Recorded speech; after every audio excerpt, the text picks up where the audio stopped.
Made in China is everywhere, even when it comes to intelligent welding robots.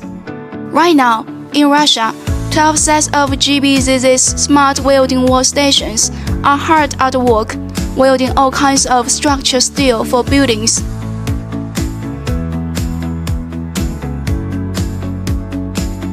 And get this, no need to import any 3D models, no manual programming either. The operator just clicks capture in the GBZZ system. It automatically scans the parts, builds a model, finds all the weld seams, and gets straight to welding, fully digital from start to finish.